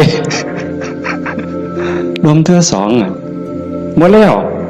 แงกหน้าแงกหลังมีผู้เห็นกูบ่เนาะเพิ่นว่าลี่ดมเด้นั่นเมืองอุบลเป็นเลยวะแล้วจะเป็นแต่ศรีสะเกษเอาไว้โอ้ยแทนที่สิเอาถิ่มเนาะแต่มาว่าแงกหน้าแงกหลังเทื่อที่3ที่4บ่มีคนเห็นดมอีกสักเทื่อก่อนจังถิ่มนั่นใส่ว่ามาของหอม ว่างจิตเป็นกลางบ่ได้นี่สติปัญญามันบ่พอเห็นบ่อย่าว่าแต่แสบบ่แสบเลยนัวบ่นัวเลยสัมผัสคือกันเย็นห่อนอ่อนแข็งใจคือกันเนี่ยมันบ่ดีคิดแล้วเฮ็ดเจ้าของเป็นทุกข์คือพ่อเฮ็ดเจ้าของห้องไห้น้ำตาลังน้ำตาไหลก็ยังมีโอกาสนอนมือกายหน้าผากคิดฮอดแล้วก็น้ำตาไหลสะอื้นอยู่ผู้เดียวบ้าคักๆในเด็กคนเนี่ยคันเนี่ยมันถูกใจเจ้าของก็นอนคิดเห็นแล้วก็หัวยุ่มอยู่ผู้เดียวพลิกไปพลิกมาจนเก็บไปฝันแล้วเว้ยนี่คือจิตมันฝึกบ่ทันใดไม่ออกย่อมพอออกเพิ่นพาเฮาเฮ็ดงานปฏิบัติธรรมเสียเวลาย่อมสละสถานที่เงินทองพร้อมเพื่อเอาบุญให้เจ้าของส่วนหนึ่งแล้วก็เพื่อยกระดับจิตใจเจ้าของส่วนหนึ่งแล้วก็เห็นว่าทุกคนคือพี่คือน้องเปื้อนร่วมทุกข์เกิดแก่เจ็บตายทุกคนเคยเป็นพี่เป็นน้องเป็นญาติสายโลหิตเป็นสามีภรรยากันมานับภพนับชาติบ่ถ้วนชาตินี้ชีวิตนี้ได้เข้าใจในหลักธรรมคำสอนของพระพุทธองค์กหวังให้เกิดประโยชน์สูงสุดส่วนหนึ่งเราก็ฉลาดบักคักถ้ามาเสือสู่คนที่นั่งอยู่นี่แบ่งบุญเล่าเด้เรากินเปอร์เซ็นต์หมู่เจ้าได้เนี่ย เป็นพ่อค้าสำนะหัวพ่อค้ายังมีอยู่นี่แม่แต่เฮ็ดบุญเด้ถ้าเบิ่งมื้ออื่นทราบบัดสิมื้อเนี่ยบัดสิมื้อนี่จ้ะโอ้ยอนุโมทนาสาธุเด้อนำพ่อใหญ่เด้อพ่อใหญ่ก็สาธุเอาหมดให้เจ้าได้บุญหลายๆจะแม่นอ่อนซ่อนเจ้าเห็นบ่เปอร์เซ็นต์ที่เราได้นำหมู่เจ้าเนี่ยจิตเราก็สะอาดขึ้นยิ่งเข้าใจในการประพฤติปฏิบัติหวังยกจิตยกใจพลังบุญตรงนี้เฮ็ดให้จิตเราสูงขึ้นมีกำลังใจขึ้นมีความเพียรพยายามมากขึ้นจิตโล่งโปร่งเบามากขึ้นพลังบุญมันส่งนี่คนฉลาดก็เฮ็ดแนวนี้หันคนบ่ฉลาดเด้มีที่มีสวนจังซี่สถานที่ดีๆจังซี่ชวนหมู่มากินเหล้านี่กระท่อมงามๆมันสินั่งกินเหล้าเบิ่งแสงเดือนแสงดาวจังมันสิอ่อนซ่อนคักแล้วไปอีกคนละแนวแต่คนมีปัญญาเฮ็ดอีกแบบว่าการประพฤติปฏิบัติเป้าหมายสูงสุดก็คือขนกิเลสออกจากใจความโลภความโกรธความหลงความหักความสั่งความเกลียดความกลัวอิจฉาริษยาอาฆาตพยาบาทจองเว้นหน่อยเนื้อตำใจโยมสังเกตใจเจ้าของให้มันเห็นขันบ่เห็นตรงนี้ก็ง่มอีกโดนเติบได้กิเลสมันเกิดอยู่ใจเนี่ยคุณธรรมก็เกิดอยู่ใจเนี่ยนรกก็อยู่ใจสวรรค์ก็อยู่ใจเนี่ยเฮาสิให้อีหยังเกิดมันเกิดได้เทื่อละอย่างไม่ว่าความโลภความโกรธความหลงอิจฉาริษยาอาฆาตพยาบาทจองเวรหน่อยเนื้อตามใจหักสั่งเกิดในใจเฮาเกิดได้เทื่อละอย่างซ้ำกับตะเว้นขึ้นแจ้งมืดจักไปใสเหมือนยามตะเว้นตกดินความมืดจักมาแต่ใสความแจ้งจักไปใสยามเฮาดีใจนี่ความเสียใจจักไปใสมิดอ้อยซอยยามเฮาสร้างขึ้นมาหักกับมิดอ้อยซอยผัวเจ้าของนี่แล้วเคยเป็นบ่ผัวเจ้าของเมียเจ้าของนี่ฮักปานสิกลืนกินแพงกับแพงแต่บัดย่ามสร้างมาแล้วบ่โธ่หักจักไปใส่จนขากันตายแล้วเว้ยเห็นบ่อยู่น้ำกันจังสิบัดเป็นตาหักเกินมากกับเป็นตาหักบัดเป็นตาสร้างกับเป็นตาสร้างจังว่าใจเฮามันได้เกิดขึ้นได้เทื่อละอย่างแล้วเฮาใส่อีหยังเกิดขึ้นกับใจเฮาบัดผู้มีธรรมก็อยากให้ความดีเกิดความดีใจความภูมิใจจิตที่มีเมตตาต่อกันหวังดีต่อกันอนุโมทนายินดีนำในเมื่อผู้อื่นเขาได้ดียามเมื่อคนอื่นเขาทุกข์ยากลำบากซอยเหลือบ่ได้ก็ให้มีอุเบกขา ให้ถือว่าเป็นกรรมของสัตว์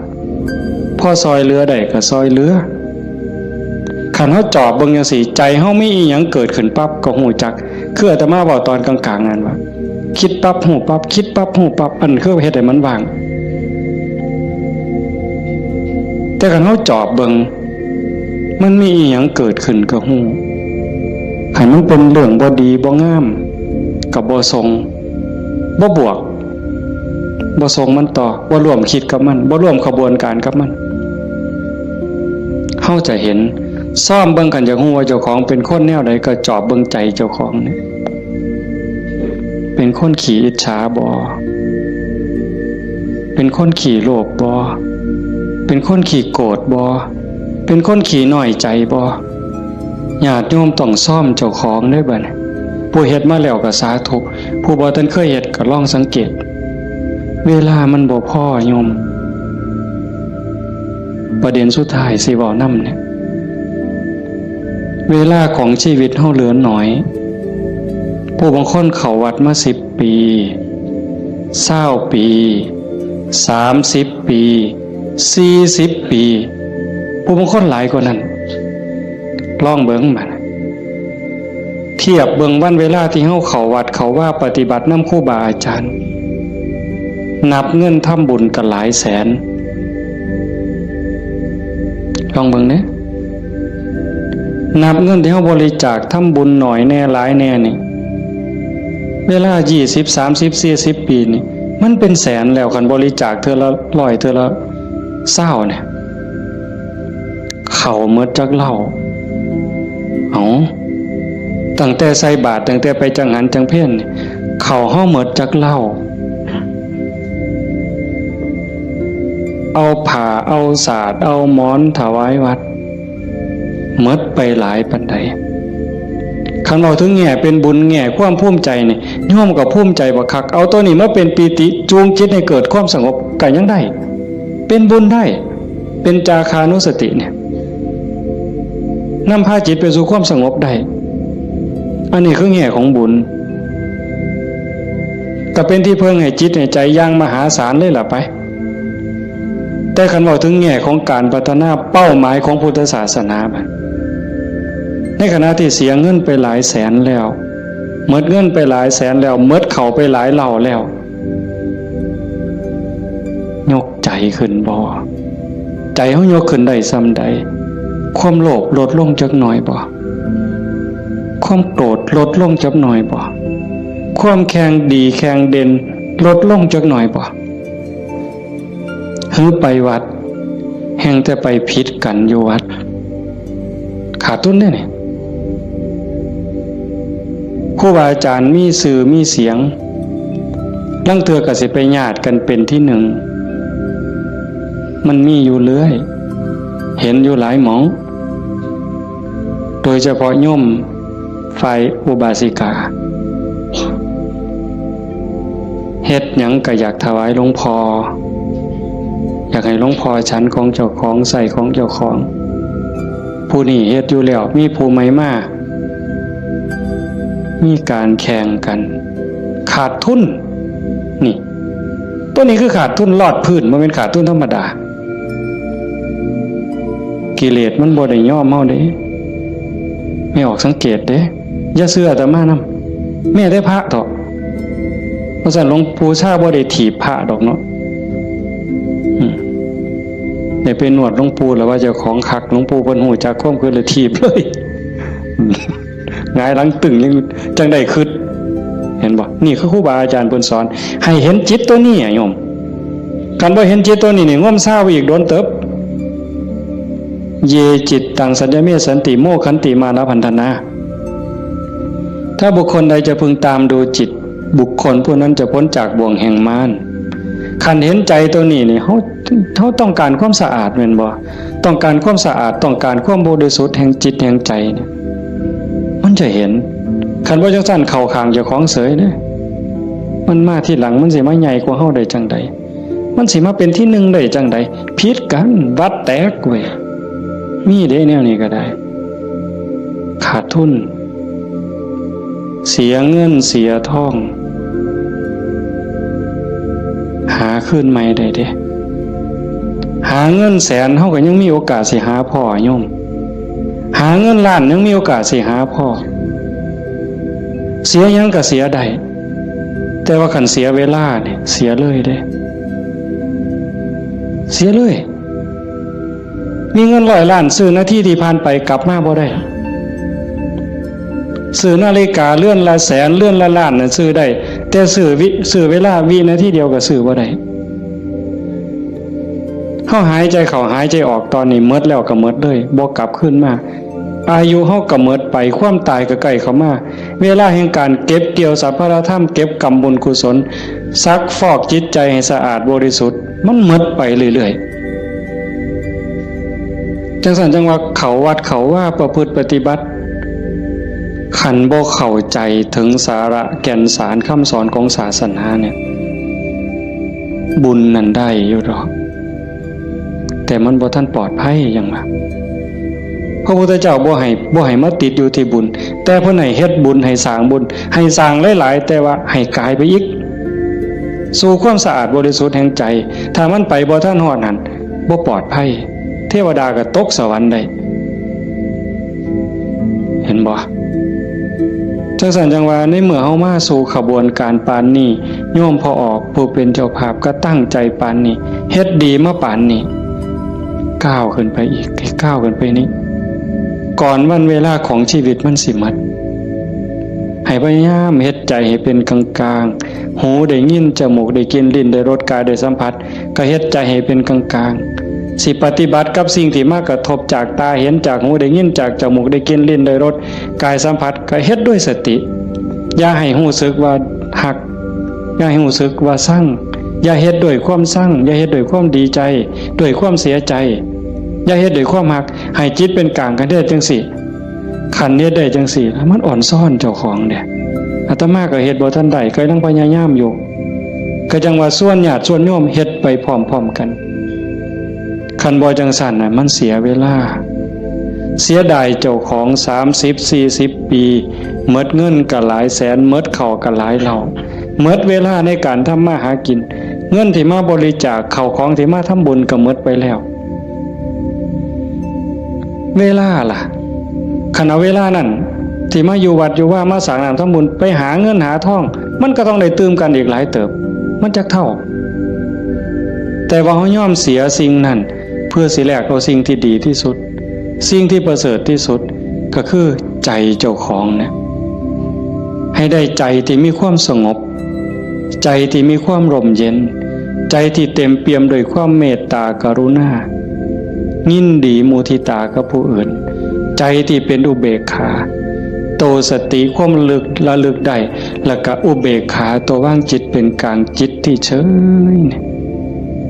เป็นสิ่งที่เฮาควรจะหาให้มันได้หาให้มันพอให้มันเจอก่อนลมหายใจสุดท้ายสิดับลงไม่ออกให้มันพอจิตนี่ก่อนลมหายใจสุดท้ายสิดับลงเพราะนั่นคือพุทธะพุทธะคือความสะอาดจิตที่สะอาดจิตที่สว่างจิตที่สงบสะอาดจากหักจากสร้างจากดีใจจากเสียใจจากได้จากเสียจากบวกจากลบ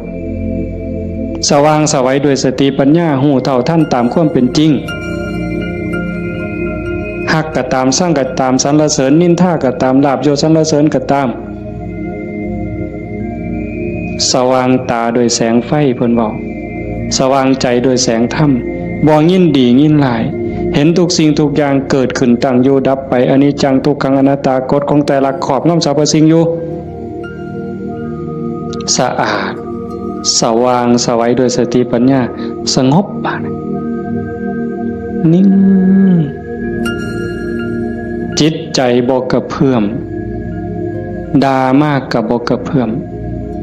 ย่องมากกับบ่กระเพื่อมนักแน่นคือกับหินเนี่ยจิตใจของพุทธะเป็นแบบนั้นสะอาดสว่างสงบ หู้เท่าทันตื่นจากความหลับไหลเบิกบานจากการที่เจ้าของบ่มีโทษตรงนี้เป็นวิชาการของพุทธศาสนาเป็นหลักที่ชาวพุทธต้องปฏิบัติอันสิไปอ่อนว่อนบวงสรวงสวดแล้วก็ขอสวดแล้วก็ขอขันมันได้ซ้ำนั้นมันก็สิดีอยู่ขันมันได้พระพุทธเจ้าก็พาเฮ็ดแต่ตรงนี้ที่พระองค์เพิ่นสอนสลบจักเถื่อกลัวสิเป็นพระพุทธเจ้าหลวงปู่ชาลำบากปานใดอาตมาเคยอ่านพอเนาะว่าสิขึ้นไปอยู่เทิงผู้ว่าบ่อยากยุ่งบ่อยากยากนำการมาหาบิณฑบาตไปอยู่เทิงผู้ก็เขาสิเหี่ยวกินพุ่นเนาะเหี่ยวฉันพุ่นเนาะฝึกซ้อมจนปานนั้นบัดเป็นไข้เป็นหนาวไปอยู่กลางป่าก็บ่อยากให้ผู้พี่น้องยากน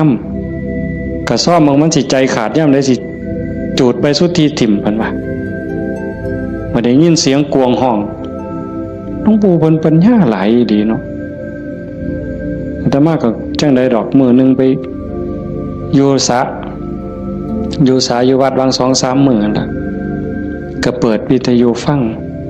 หลวงปู่เพิ่นเทศน์อาตมาก็หัวอยู่ผู้เดียวจุจ่อๆสั่นๆนี่คำสอนหลวงปู่ซ่าอยู่กับเจ้าของนี่อยู่หูดังนี่เนาะอยู่กับขนตานี่ทักมุมจ่อๆธรรมะนี่โอ้จะเป็นปัญญาคักๆเพิ่นยังว่าโอปัญญิโกเป็นสิ่งที่ควรน้อมเข้ามาใส่ตนมันบ่อยู่ไสไม่ออกคันเวลามันสิเข้าใจมันสิหูเล็กๆน้อยๆนี่ดอกมันหูในเจ้าของมันเห็นในเจ้าของนี่โอปัญญิโกเป็นสิ่งที่ควรน้อมเข้ามาใส่ตนคันน้อมเข้ามาใส่ตนนั่นเป็นคำสอนของพระพุทธเจ้าคันน้อมออกไปจักแม่นคำสอนไผบัดนี้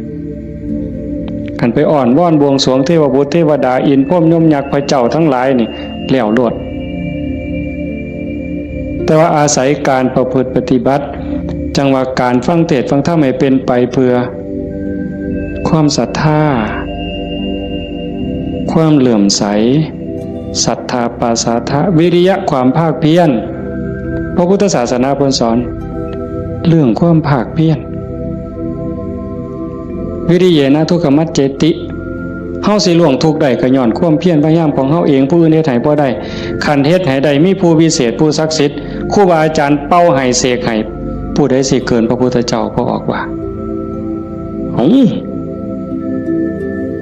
ไผสิเกินพระพุทธเจ้าในโลกในจักรวาลแนวคันมันเฮ็ดแทนได้ทำพิธีเฮ็ดให้ได้พระพุทธเจ้าเฮ็ดให้หมดเมื่อสาวย่างบิณฑบาตหัวแต่ว่ามันก็หาเรื่องอยู่เลยปีชงเพิ่นว่าปีนี้ปีชงส่งหยังส่งกาแฟ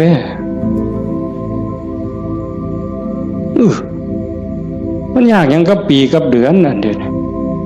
ปีชงเนี่ยเพิ่นนัดกันไปสวดมนต์สะเดาะเคราะห์มื้ออื่นทั้งศรีสะเกษพุ่นผู้ปีช่องปีมะยังว่าไว้เฮาบ่เข้าใจปานใดดอก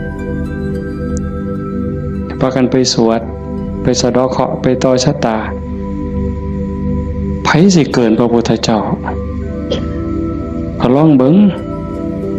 คันมันเป็นจังซั่นมันเฮ็ดจังซั่นพระพุทธเจ้าเฮ็ดหมดอันไม่ออกมาเฮ็ดนี่ก็ต้องเฮ็ดให้เจ้าของสะเดาะเคราะห์ก็แม่นต่อชะตาก็แม่นเสริมดวงก็แม่น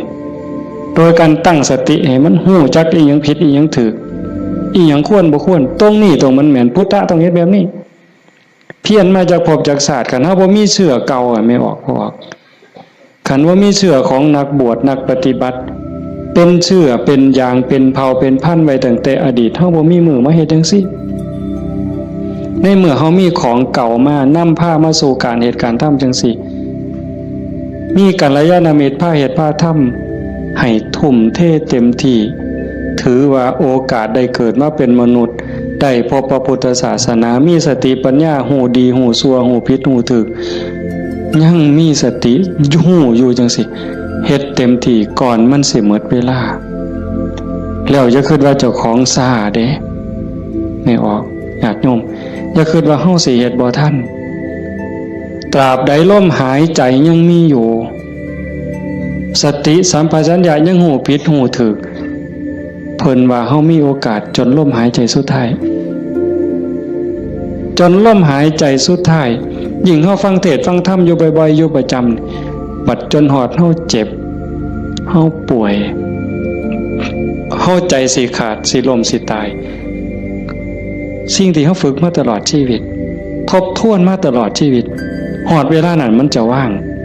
แมนบ่แมนก็แล้วแต่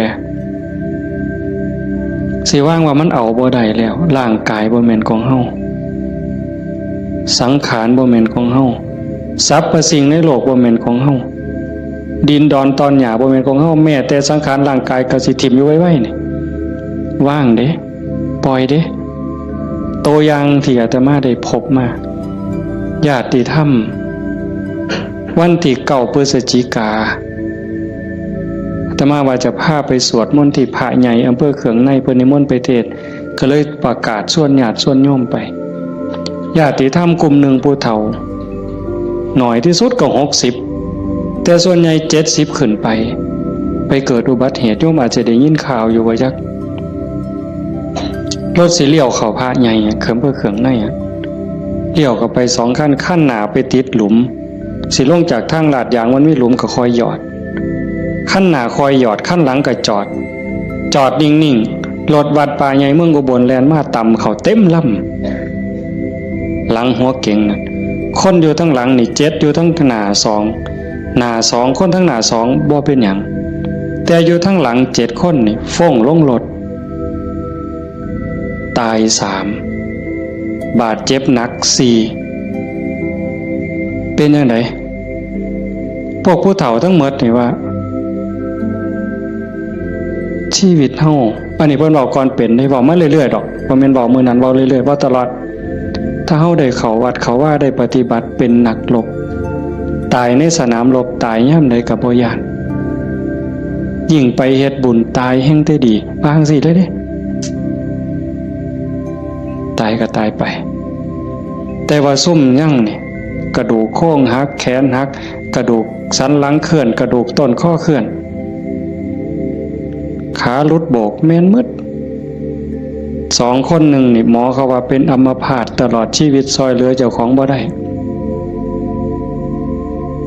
อาตมาก็ออกมาบ่ได้เทศน์ทำสันดอกได้ยินข่าวอาตมาไปนั่งลงปุ๊บก็เสียงหวอรถดังเลยพอได้ยินข่าวว่าเป็นญาติที่ทำก็แต่ตามเขามาโรงพยาบาลเขืองในพอแต่ไปหอดแม่ใหญ่หนึ่ง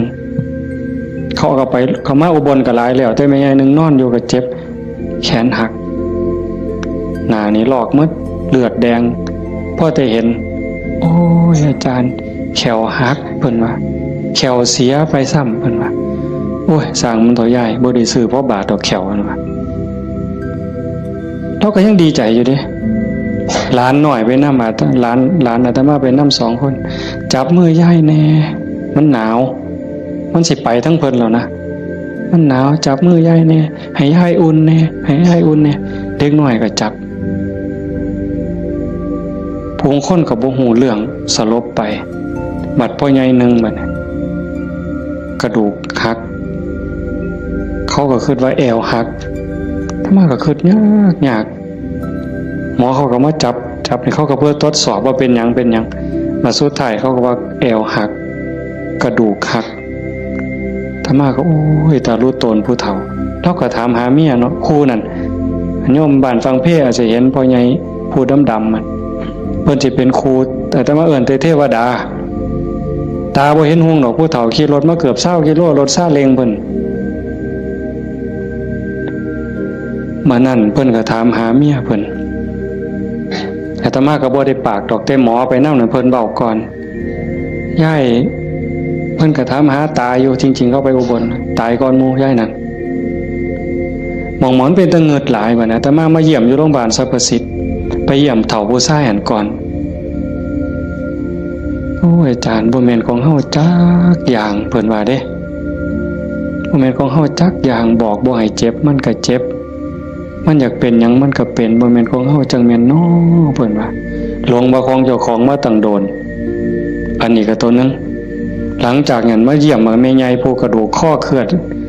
กระดูกสันหลังเคลื่อนอันนี้หมอก็ว่าเป็นอัมพาตตลอดชีวิตบัดนี้ธรรมาหอดแล้วเว้าไม่ยังนี่แล้วเว้าอีหลีนะ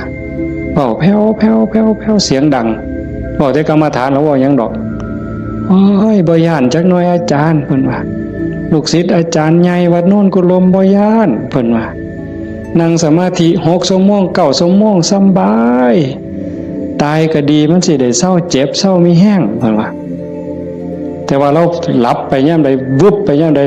เราว่าขาวอักลากนี่มองเราอุ่นคือมันสิใจขาดหลับไปย่ำใดปุ๊บสินคนใส่สุดขาวเต็มอยู่ตลอดนี่คือนิมิตดีเด้ขันตายในขณะนี้นี่สวรรค์เขาเอาเราไปแทะแต่ว่าเราปฏิบัติตลอดที่จริงเขาให้เล่าอยู่ห้องผู้เดียวเป็นห้องอันตรายแล้วพอนะโอ้ยดีแห้งอาจารย์เขาให้อยู่ผู้เดียวว่ามีผู้ใดมากวนปฏิบัติภาวนาเมิดขึ้นเพิ่นว่าอันบ่ฮู้ทีบเด้นั่นเจ้าของนั่นอันตรายที่สุดเพิ่นว่าเพิ่นสำบายมีผู้ใดมากวนเพิ่นนั่น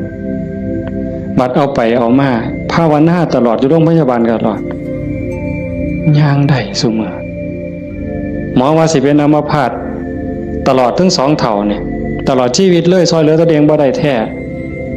เดี๋ยวนี้ย่างได้ทั้ง2 คนเห็นบ่มองอัศจรรย์หลายพอใหญ่เข็มนี่ไม่ใหญ่ต้องค้ำเมียตายพอใหญ่ต้องเข็มพอใหญ่เข็มนี่คือทรมานตอนนี้ก็ย่างแล้ว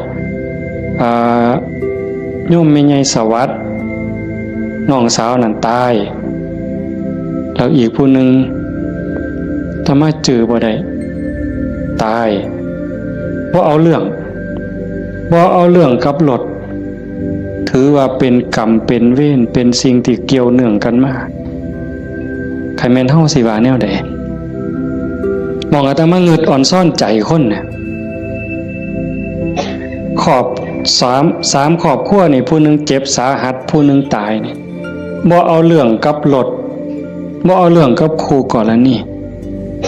ถือว่าเป็นเรื่องของบาปของบุญเป็นเรื่องของวัฏสงสารให้แล้วต่อกันเขาก็บ่อยากมาส้นเขาก็บ่อยากพาเฮาไปตายนี่มองว่าคุณภาพของธรรมะมองเข้าใจธรรมะมันเฮ็ดใจได้ขนาดนั้นน่ะคักบ่มื้อนี้แม่ใหญ่นึงผู้เตรียมเนี่ยเผาไปวาง 2-3 มื้ออายุ89 ปี7 เดือนผู้หญิงเด้เลี้ยงลูกเมียใหม่ผัวเพิ่นไปมีเมียใหม่เพิ่นบ่เครียดเมียใหม่ออกลูกเพิ่นเอามาเลี้ยงพร้อมเอาไม่ออกเฮ็ดได้วะ นี่คือน้ำใจคนนะแม่ใหญ่นี่เราปฏิบัติธรรมอยู่นำครูบาอาจารย์มาตลอด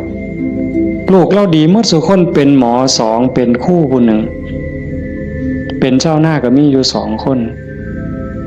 แต่ว่าหม่องอัศจรรย์คือเราปฏิบัติตลอดโยมไม่ออกสวดปาติโมกข์ได้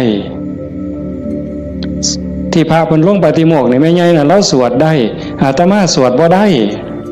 หม่องเป็นตะงึดหลายแต่ว่าเราตกศาลาเทื่อนึงยังจงกรมมันมืดตกศาลาสมัยก่อนนั่นขาหักลงว่าซั่นว่าเห็นบ่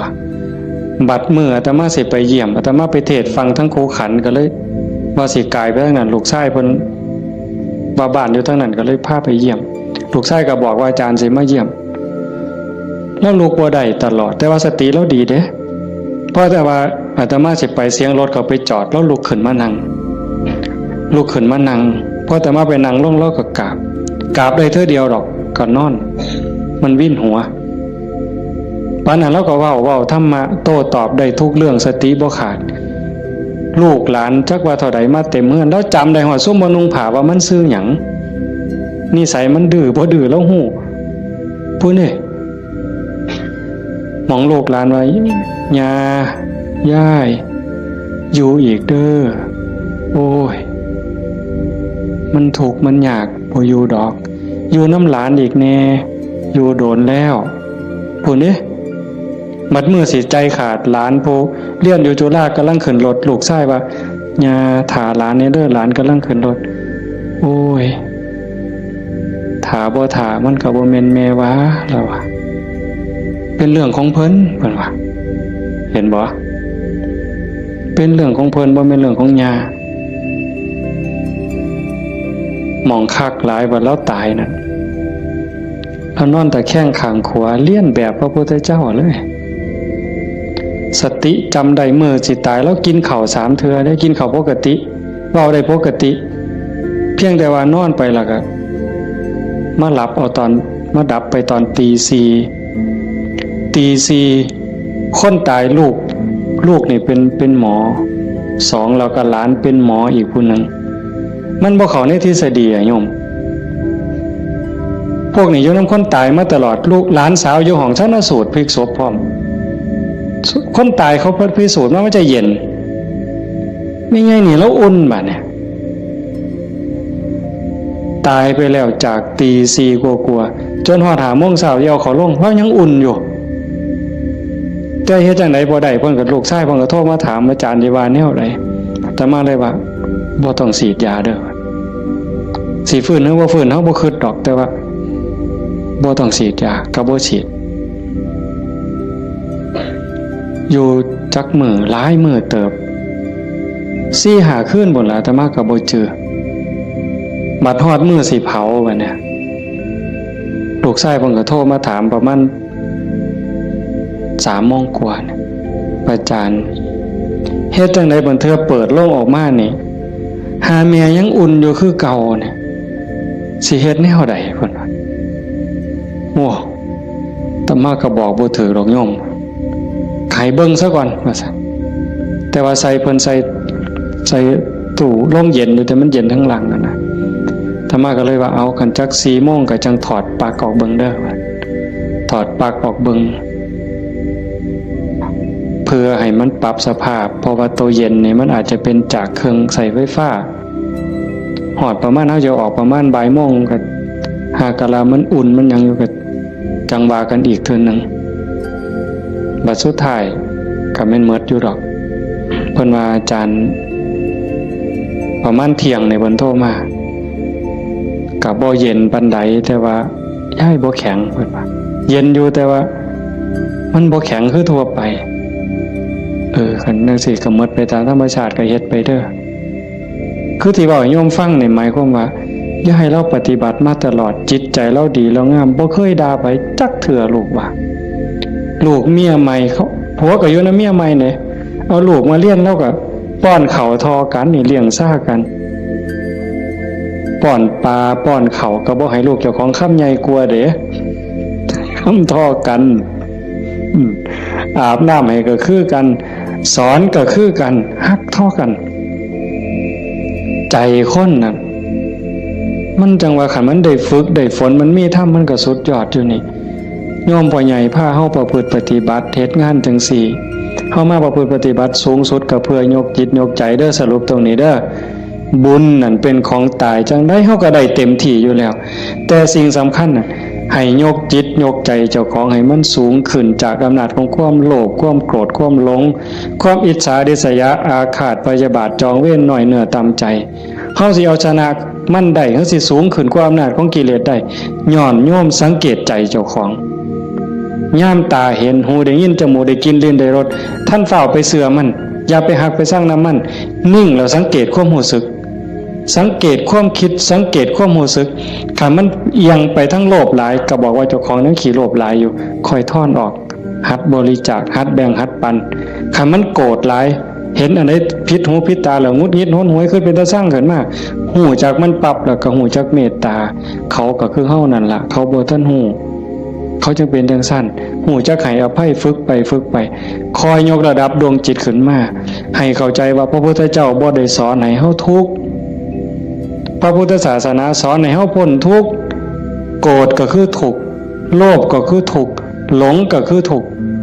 เป็นเหตุให้ทุกข์เฮาก็ต้องดับเหตุมันเฮ็ดให้จิตใจเป็นกลางๆหักผู้อื่นคือหักเจ้าของหวังดีต่อผู้อื่นคือหวังดีต่อเจ้าของนั่นจิตใจเฮาจะดีขึ้นงามขึ้นมื้อนี้สมควรแก่การเวลาใส่เวลามาหลายเติบชั่วโมงหนึ่งกับ40 กว่านาทีเนาะสมควรแก่การเวลาท้ายที่สุดก็ขอ อนุโมทนาสาธุกับญาติโยมผู้เป็นเจ้าภาพผู้เป็นเจ้าของสถานที่และก็ญาติธรรมที่มาจากที่ไกลมาร่วมประพฤติปฏิบัติบำเพ็ญบุญบำเพ็ญกุศลยกระดับดวงจิตดวงใจของเจ้าของให้สูงขึ้นงามขึ้นท้ายที่สุดก็ขอรัตนาอ้างอิงเอาอำนาจแห่งคุณพระศรีรัตนตรัยคุณของพระพุทธเจ้าพระธรรมพระสงฆ์และอำนาจแห่งบุญกุศลคุณงามความดีที่มีทั้งหมดทั้งมวลในสากลและจักรวาลจงหลอมร่วมเป็นตบะเป็นเดชะเป็นพลวะปัจจัยอำนวยหนุนส่งให้ญาติโยมสุขสุคนจงเป็นผู้แกล้วกล้าอาจหาญร่าเริงในการสร้างบุญสร้างกุศลสร้างคุณงามความดีให้ยิ่งขึ้นไปให้เป็นผู้เจริญงอกงามในจตุรพิธพรชัยคืออายุวันนะสุขภละปฏิภาณธรรมสารสมบัติให้เป็นผู้มีสัมมาทิฏฐิมีโอกาสประพฤติธรรมปฏิบัติธรรมให้ได้เข้าถึงธรรมที่บ่ท่านได้เข้าถึงได้หูแจ้งธรรมที่บ่ท่านได้หูแจ้งจนสามารถนำตนให้พ้นทุกข์ปรารถนาสิ่งหนึ่งประการใดหากเป็นไปโดยชอบประกอบโดยธรรมก็ขอให้ความหวังความปรารถนานั้นจงสำเร็จทุกประการมีความสุขกายสุขใจโดยทั่วกันทุกท่านทุกคนเถิด